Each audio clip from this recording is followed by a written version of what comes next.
Ayam tolak pinggang. Nama yang unik untuk sebuah makanan.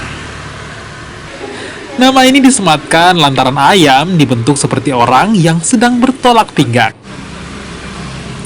Ayam tolak pinggang diracik menggunakan ayam kampung dengan aneka rempah lalu kemudian dibakar. Konon, kuliner ini merupakan makanan bangsawan di zaman dahulu. Namun kini ayam tolak pinggang dapat dinikmati semua kalangan. Inilah salah satu ikon sebenarnya di warung ini. Kenapa kita menyebut sebenarnya ini simbol aja.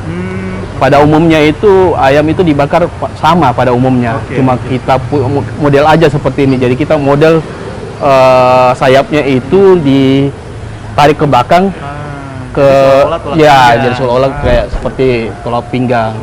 Kalau di sini sih ya lumayan murah. Standar lah, baik masyarakat bawah maupun masyarakat atas. Warung ayam tolak pinggang pun mulai ramai dikunjungi.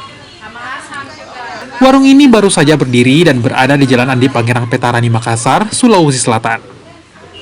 Kalau di tolak pinggang andalan warung makan ini dari Dencini, saya hampir setiap hari kalau pulang kantor atau lagi istirahat makan dengan teman-teman, itu makan di sini dengan menu tolak pinggang karena itu khas masyarakat Sulawesi Selatan, utamanya di masyarakat Makassar. Jadi sangat sesuai dengan selera dengan lidah kita. Satu porsi ayam tolak pinggang dijual mulai dari Rp25.000 hingga Rp100.000.